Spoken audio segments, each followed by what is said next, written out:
जय हिंद। आज हम समझेंगे प्रश्नावली 1.3 का प्रश्न संख्या 3। पहले 2 प्रश्न करा चुका हूँ, प्रश्न संख्या 1 और प्रश्न संख्या 2 करा दिए हैं पहले ही। आज हम प्रश्न संख्या 3 करेंगे। कहता है कि सिद्ध कीजिए कि निम्नलिखित संख्याएं अपरिमेय है। मतलब एक दिया हुआ है और लिखे हुए 2 3 आगे है। पहले एक हम देखते हैं ये परिमेय है कि अपरिमेय है। तो रूल क्या कहता है कि इसको क्या कहेंगे। सबसे पहले हम लिखेंगे माना कि 1/√2 एक परिमेय संख्या है। क्या भैया?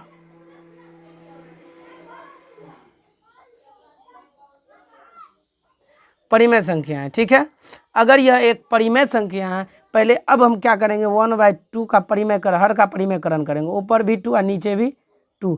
जिसका परिमेयकरण करने के लिए क्या आता है, हर का परिमेयकरण करेंगे, अंश का नहीं। तो हर में √2 है तो ऊपर नीचे √2 से गुना कर दीजिए। अर्थात क्या आ जाएगा आपका आंसर?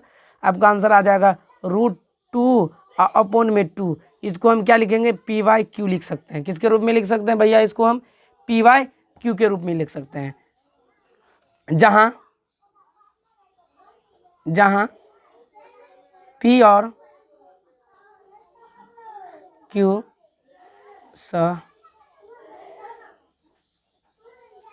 आभाज्य संख्या है। P और Q आभाज्य संख्या है। अब देखिए P और Q आभाज्य संख्या, इधर ये क्या चीज में है? भाग में है। उधर जाएगा तो गुना में हो जाएगा। ज़्यादा लेंथी नहीं होगा ये, बस ऐसे ही √2 इधर ये गुना में, उधर जाएगा तो भाग में, अर्थात 2P अपॉन में Q, 2P अपॉन में Q हो जाएगा। अब हम यहाँ क्या लिख सकते हैं? अब देखिए एक बात और देखिए, ये √2 क्या हो गया? ये अपरिमेय संख्या हो गया। क्या हो गया? अपरिमेय संख्या। जबकि ये क्या हो गया? परिमेय संख्या हुआ। ये ऐसा क्या अपरिमेय और परिमेय कभी बराबर हो सकता है? नहीं होगा। वो ऐसा इसीलिए हुआ क्योंकि हम लोगों ने गलत कल्पना कर लिया था। लिखेंगे इसका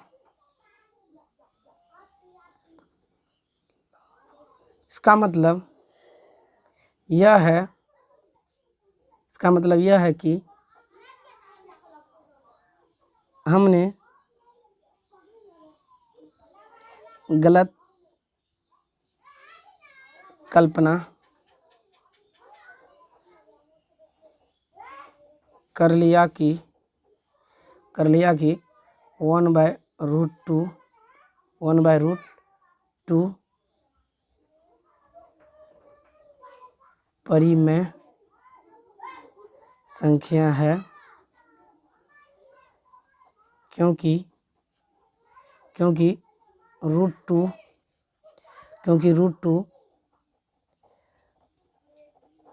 परिमेय संख्या है। √2 परिमेय संख्या है, परंतु 2P, देखिए यहाँ 2P अपॉन में Q, परंतु √2 अपरिमेय संख्या है। क्योंकि √2 अपरिमेय संख्या है, परंतु P/Q 2P/Q क्या हो गया? ये हो गया आपको परिमेय संख्या। ये क्या हुआ आपको? परिमेय संख्या है। अब क्या परिमेय और अपरिमेय संख्या कभी बराबर हो सकता है? नहीं हो सकता है। अतः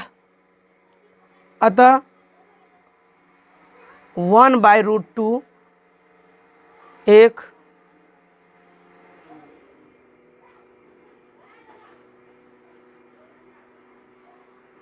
अपरिमेय संख्या है। बस अगला प्रश्न देखते हैं। प्रश्न संख्या 3 का 2 नंबर। प्रश्न संख्या 3 का कितना नंबर? 2 नंबर। बस ये भी बहुत सिंपल है। इसको भी क्या मानेंगे? माना कि 7√5 एक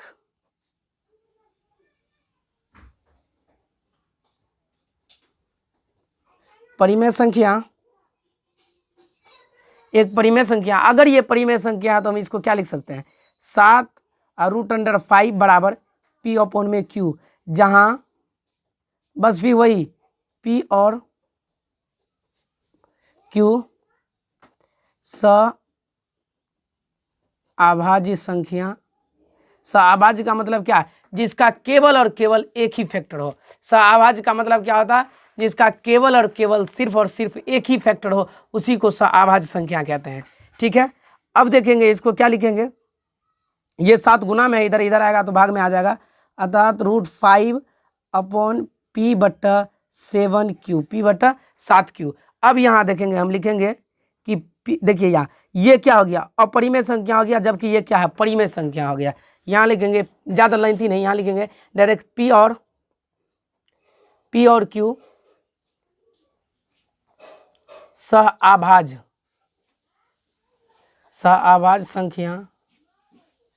सअभाज्य संख्या है, जबकि √5 अपरिमेय तथा p/7q p/7q एक परिमेय संख्या है। अब यह इसलिए हुआ कि हमने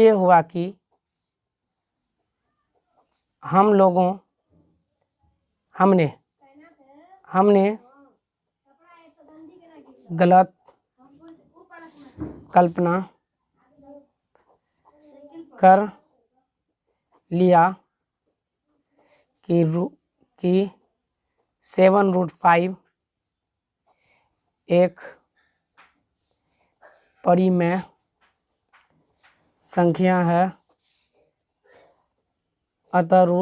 अतः 7√5 एक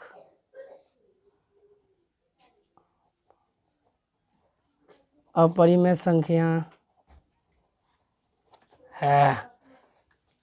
बस इतना ही, डायरेक्ट कहेंगे p और q सअभाज्य संख्या है, जबकि √5 एक अपरिमेय संख्या तथा p/7q एक परिमेय संख्या। यह इसीलिए हुआ कि हमने गलत कल्पना कर लिया कि 7√5 एक परिमेय संख्या है, अतः 7√5 एक अपरिमेय संख्या। अगला प्रश्न देखते हैं।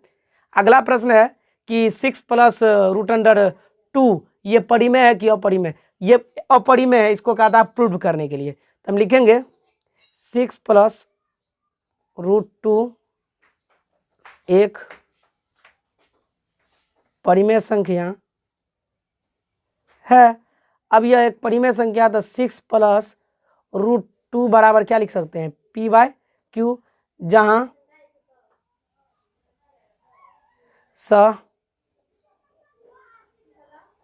सअभाज्य संख्या। अब यह सअभाज्य संख्या, इधर देखिए ये प्लस में इधर आएगा तो माइनस में, √2 = p/q - 6, कुछ नहीं तो भैया 1। इसको क्या लिखेंगे, 6 = दोनों का क्यूब लेंगे, cube p - 6 cube, p - 6 cube हो जाएगा। अब देखिए ये पूरा टर्म आपको क्या हो गया, परिमेय, जबकि ये है अपरिमेय। बस फिर से हम वैसे ही लिख देंगे, कैसा, जैसा 7√5 में लिखे हैं, सेम टू सेम लिख दीजिए, आपका आंसर हो जाएगा। बस इतना लिख देना है, p और q सअभाज्य संख्या है, जबकि √2 एक अपरिमेय संख्या है, परंतु p - 6q/q एक परिमेय संख्या है। यह इसलिए हुआ कि हमने गलत कल्पना की है, अतः 6 + √2 एक परिमेय संख्या है। बस इतना ही, आपका 1.3 पूरा कंप्लीट हो गया। अब हम कल 1.4 का प्रश्न संख्या हल करेंगे। ठीक है, तब तक के लिए धन्यवाद। जय हिंद, जय भारत।